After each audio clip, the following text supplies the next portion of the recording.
Hello, hello, hello, Facebook family. 7 o'clock, November 1st. I believe it's the greatest month of all the months, November 1st. So here we are. This is today's episode is called Higher Purpose, episode 112. Higher Purpose, episode 112. So please put your comments down like we always do. Wanted to thank you for coming on, Ann. I'm gonna in a few minutes. I got a little speech I want to give you guys, just short and quick. But I want to get through these pleasantries. Hope you guys had a great day. I'm gonna say this: it's great to be a Texas Longhorn fan. Hey, Mother Brenda. Shar is out doing a run with Sweetness, which is the cupcake van. So she's working right now. So I look over here. If I do that, just know there's nobody there, and I'm tripping. That's what that means. So she's not here, but she's gracious enough to get on there with me. But episode 112, Higher Purpose. So I want to get a couple people on before I say some of the things I wanted to say. We'll give it a minute or so just because we have a little bit to go through. I ain't going to say quite a bit, but you know how this time flies by really fast. So 7:02 already. But very thankful for you guys to get on. I feel like it's been a rough 2 weeks. I want to really apologize for what happened last week. You guys experienced my lack of tech skills firsthand. I'm thinking everybody's watching this great video, and everybody is just watching it. You can't even hear it. So I was messed up over that. I really apologize. I thank you guys for dealing with that and coming back on and giving us another shot. If you get a chance, the guy's name is Rich Paul. It's on Google. You can Google it. 60 Minutes interview. Powerful story. Not so much about just his upbringing, but the fact of how he responds to life. That's kind of like what I really wanted to highlight. I bought his book. I haven't read it yet, but I'm expecting great things. And usually at Christmas time, I hand out books just because I'm hoping that one day, when times get hard, that person will look over there at their bookshelf or a place where they keep their books and say, you know what, I'm going to check that out. Maybe they will find some kind of relief or another mindset just because they reached out and got out of their own way. But at the end of the day, very, very excited about this episode 112, Higher Purpose. In the future, we're going to change the way the company's kind of set up. Shar will be taking more of the forefront. It'll be more of a hobby for me. I will do these Facebook Lives, and but on the website, we're going to change some things, and it's for a multitude of reasons. But at the end of the day, I think it's the best choice. My dad said, "Apology accepted." He knew I was messed up over that. I was like, I was messed up over that. I was like, man, because when you make these mistakes, you kind of want to make mistakes by yourself. You don't want to make mistakes in front of a whole bunch of people, So, but Higher Purpose, episode 112. This is a sensitive area for me. The way we're going to restructure things. Thank you, Shar, for putting that up. Rich Paul's 60 Minutes video. The show's 60 Minutes. I know some young people probably don't even know what 60 Minutes is, but that's a staple of journalism. I remember when I grew up, I feel like my father and my mom used to watch that show every week. I don't remember them not watching the show. So, but back to just the restructure. We're going to restructure things a little bit different. But for the most part, it's not going to change for you all. I'll continue to do these once a week. I really wanted to talk about the Stegan experience. So, the Stegan experience, we posted a clip of me giving a little minute and a half speech to the crowd. We weren't able to pan and all that so you can see, but there's probably a room about 35, 40 people, I guess. But then they had people that, and I didn't even know this. Other words, I would have invited some people, especially my parents, but they had it so where you can link in and you can view the graduation. And I had no idea. So they every once in a while they would show, about 9, 10 people sitting in their living rooms, in different living rooms, viewing the commencement speech and the commencement exercises. So it was something great. But higher purpose, man, this is hard. This one here. The last day was class and commencement. So most of the time, we go down there once a quarter. Remember, it's a 1-year program.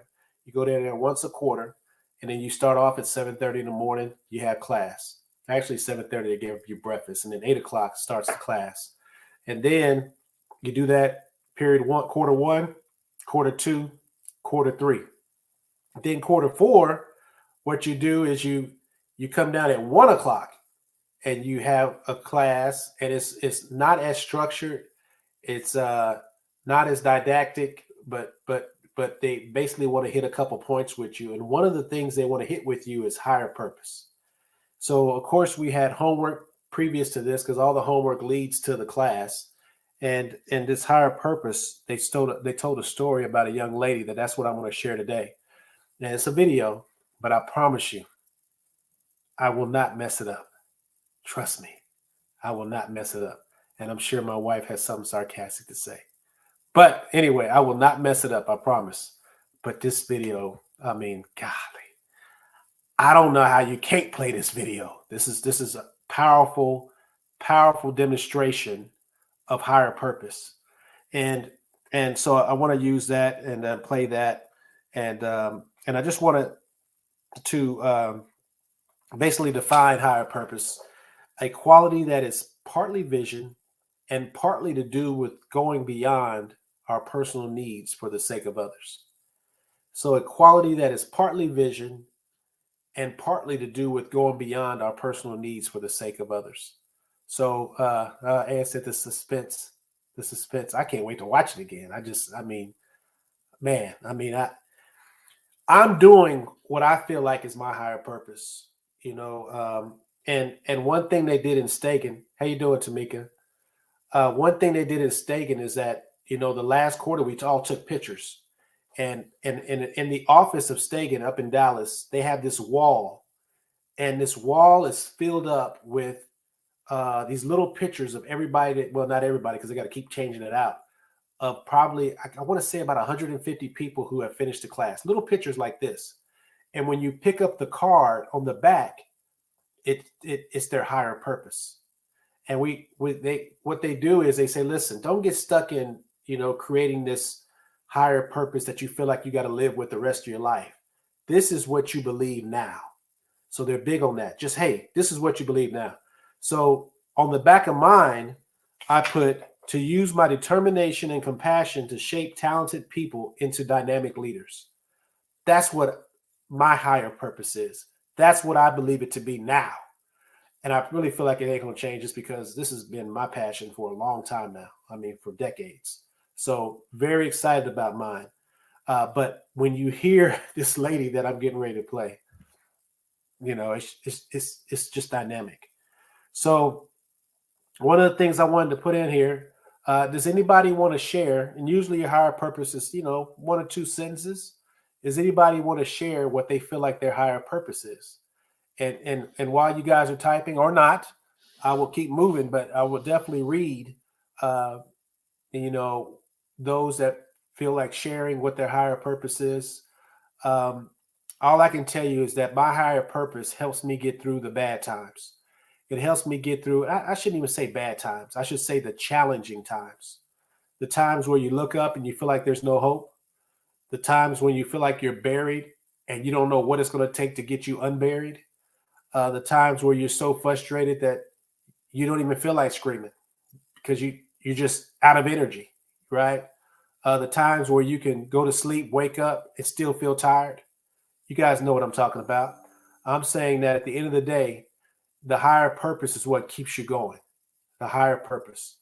So I found a little article, and I felt like it was worth reading. I'm not going to go into deep detail with it, but I thought about it because the clip is only 6 minutes. So we have a little time. But if you feel like sharing what you believe is your higher purpose, please share, because I would love to read these on here. But while you're doing that, I'm going to read these how to find purpose in life. And it says 12 tips. And I thought it was pretty good. Now, I will preface this by saying that a study showed that 1/4 of American adults say they have a clear sense of purpose. Now, I know that my wife always messes with me. She calls me Mr. Negative. But I just don't believe 25% of Americans have a clear sense of purpose. When I wake up and I go around the city of Houston and we go travel and whatever we do, I don't get the sense that 1 out of 4 people know what the hell they're supposed to be doing in life. I don't just don't believe that. So I was thinking like 1 out of 25, that's what I was thinking, but anyway, this study shows that it's 1 out of 4 American adults say they have a clear sense of purpose.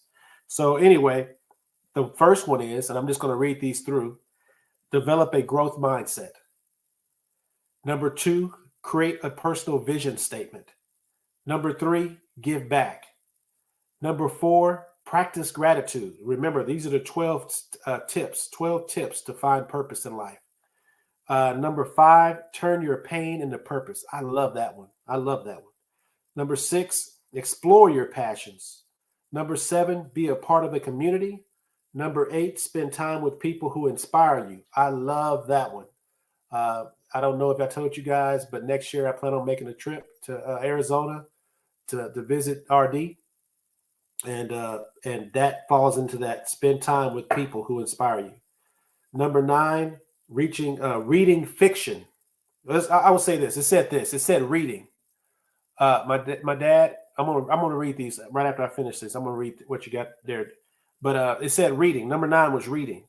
But in the notes there, it says something powerful. And maybe this is common knowledge. It wasn't for me, but it said that read nonfiction. Nonfiction is good for knowledge. But they said read fiction because it really improves your empathy.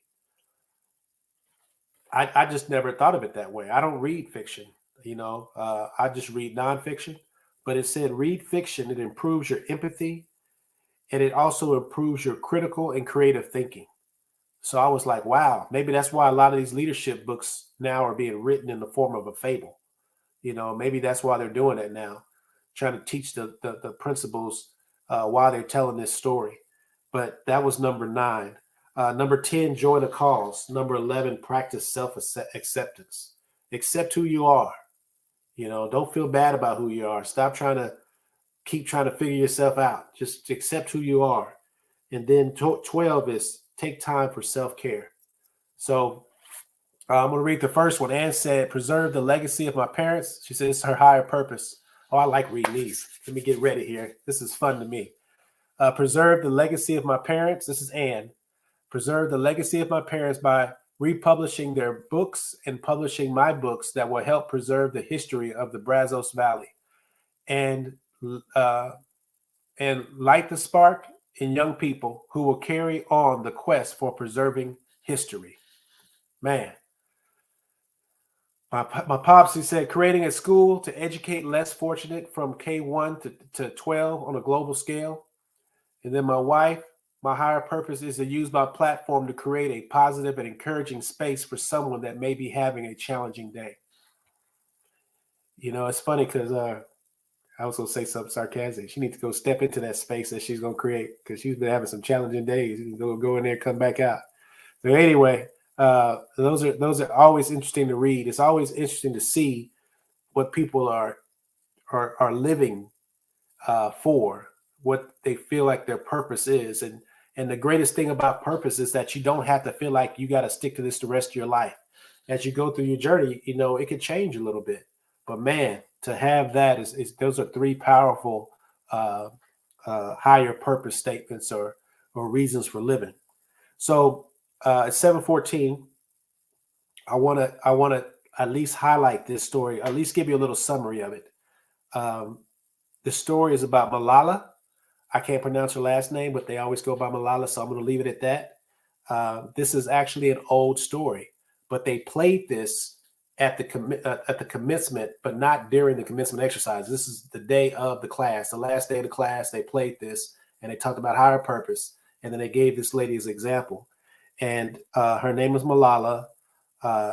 She's from India, No, you know what? You know what? She's from yeah. She's from India, and she was speaking out for education for girls because the Taliban was beating and killing people for getting educated. If they saw women getting educated or young girls getting educated, they would beat them in the street. They would take corpses and drag them in the street and just basically try to fill the whole city with fear and say, yeah, if you want to make educate, they would bomb schools. I mean, it was terrible. And the clip that I'm going to play is by Diane Sawyer. She did a story on Malala, but she did it before she won the Nobel Peace Prize. So in 2014, I told you it was an old story, but it's a powerful story. In 2014, at the age of 17, she won the Nobel Peace Prize. Now, in the story, they say the average age of a Nobel Peace Prize winner is like 62. So at the time of the story, they didn't know if she was going to win it or not. But they're like, if she does win it, she's going to be the youngest one at 17 years old. So this story is about her raising her voice in spite of the danger. Uh, she was about it, and she became like a hero in the city, and it caused her to almost die because they tried to kill her. And she is so mature and she is so focused. It makes you feel like you're missing something. Like, man, how did she get that focused so young? So the clip is about her, and I am getting ready to do what I'm a little nervous about doing. I'm going to share my screen. So here we go. Here we go. I'm going to share my screen. Uh, Give me 1 second. Share screen. Share screen. Entire screen. Click entire screen. Move the audio button to the right. Share. All right. And here we go. And I'm going to come back to you guys. And also tonight we are awaiting that Please give me other a thumbs up if you Nobel, see the the share Nobel screen and Peace the mouse Prize, moving. Play historically something on awarded the to comments, women say like yes or Nelson something. Mandela. It should look like a The bunch of average stuff age right of the now, but this is winner the is only way. 62. But Shark. tonight, the youngest nominee is a 16-year-old girl who spoke up for the 31 million girls around the world who do not get to go to school. She was shot in the head by the Taliban, but she emerges tonight with a new book, I Am Malala, and her message that it is possible for every one of us to change the world. Out of a valley 7,000 miles away, a powerful light.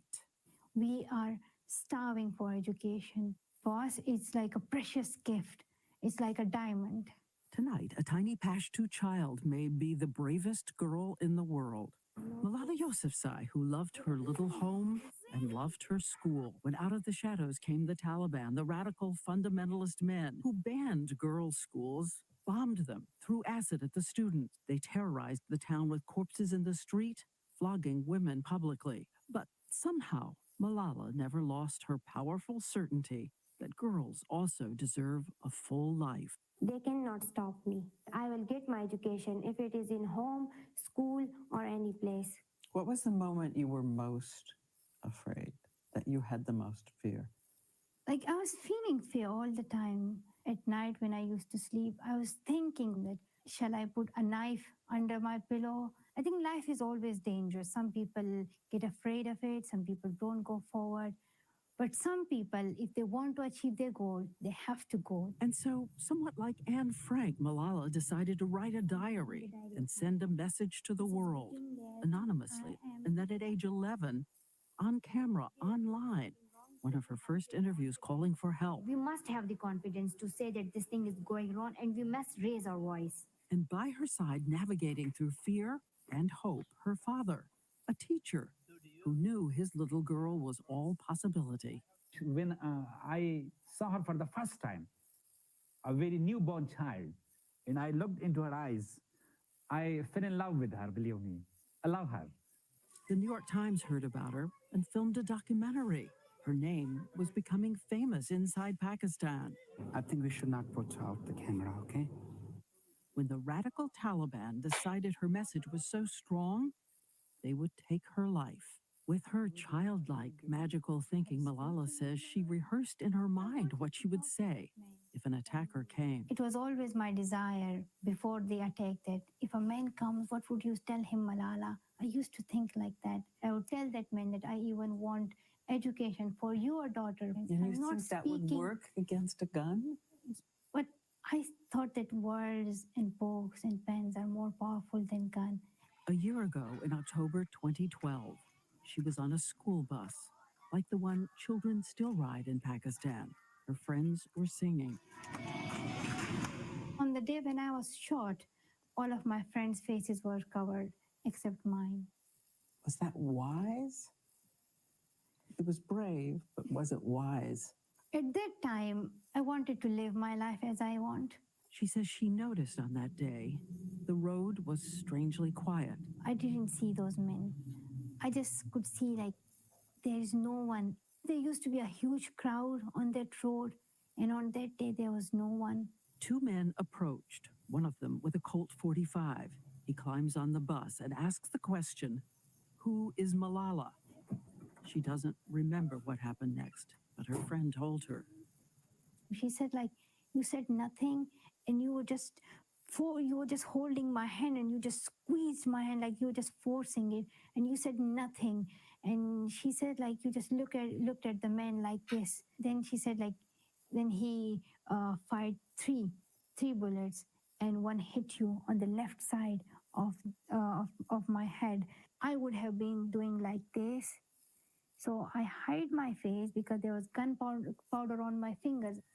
A child gravely wounded, and how she would survive is simply a testament to miracles, including the impossibility of a specialist from England who happened to be in Pakistan and rushed to help save her. The chances of being shot at point blank range in the head and that happening, I don't know. But it is amazing, truly amazing. I don't know why she survived. Someone theorized maybe his hand was shaky. He hit her there. Miracle? If you believe in miracles, yes, absolutely. Maybe it's the backbone and here's the brain, and God saved me. Malala says maybe death was just not ready to take her. I think death didn't want to kill me, and God was with me, and the people prayed for me. And tonight, from her speech at the United Nations to the possible Nobel Prize, she has an answer to the question asked by that gunman. Who is Malala? And I say, I am Malala, and I'm going to publish a book.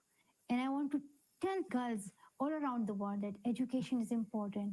Raise up your voice for education. They thought that the bullet would silence us, but they failed.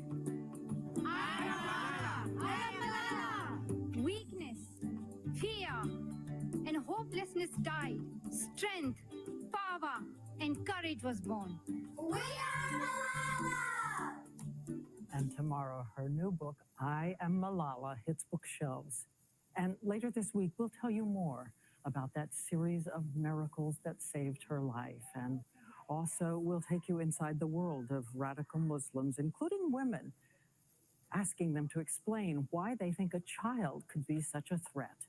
And that will be Friday, a special edition of 2020 Unbreakable, an ABC News exclusive at 10 p.m. Eastern. Okay. Please, thank you for the yeses. I told you guys I was gonna make it through it. I was nervous, but I wanted you guys to see that. I mean, it's such a powerful story. We got about 6 minutes. If you want to post some takeaways, we got it easy. That's all I can say. I never had to worry about somebody getting on a school bus and saying, "Who's Curtis Carr?" It never happened.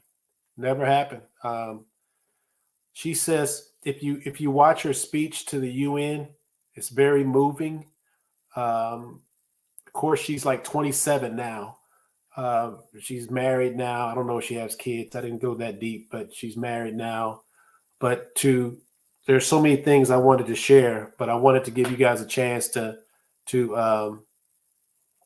put some of your takeaways down.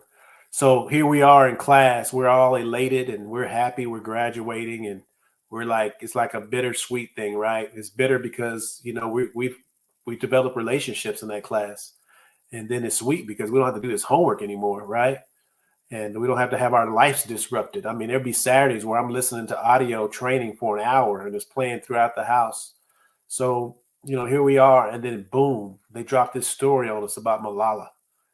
And they're like, you know who Malala is? I'm like, no, we don't know. No, we don't know. And one lady in our class who just happened to be Pakistani knew who she was. And it's just moving. It's a powerful story. Anne said, incredible story of faith and strength. I love to hear people in their honesty. She said, I was feeling fear all the time, and we always teach people that courage is something where, it's beyond fear. No, she had courage. She was scared all the time, but she still did what she thought was the right thing.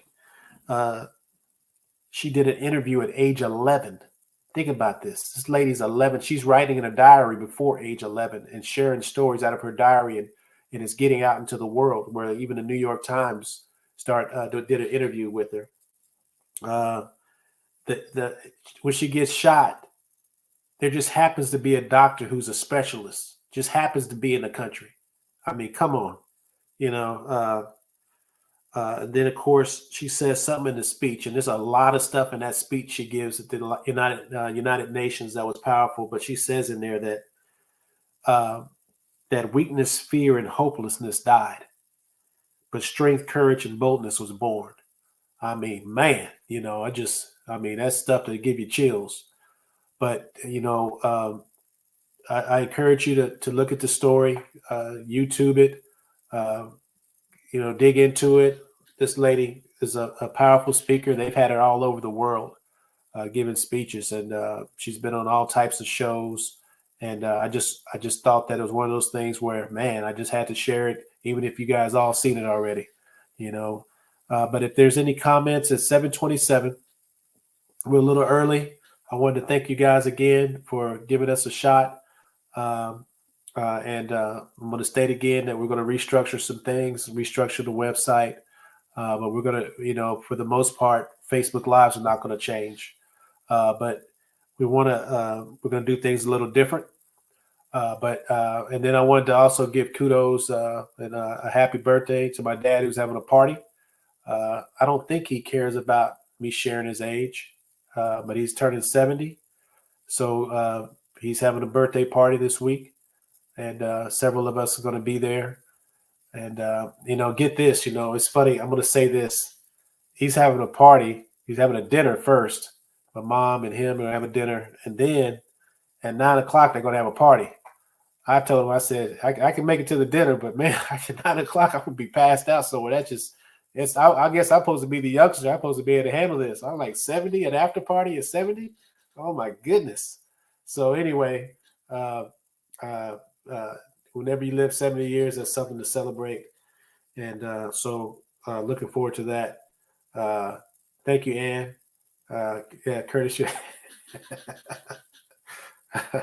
Yeah. Ann said I'm a spring chicken. These bones don't say it. But anyway, thank you guys. It's 7:29. I really appreciate you guys coming on, giving me another shot after I messed everything up last week. And you know what I got to do from now on. I got to click the buttons and talk out loud. That's how I made it through without making a mistake. So we are still growing up. That's true. So you guys have a great one. I really appreciate you, and have a great rest of the week, and get your sweaters out. It's supposed to be cold. And remember our little slogan: be intentional, focus on growth, and elevate now. Thank you.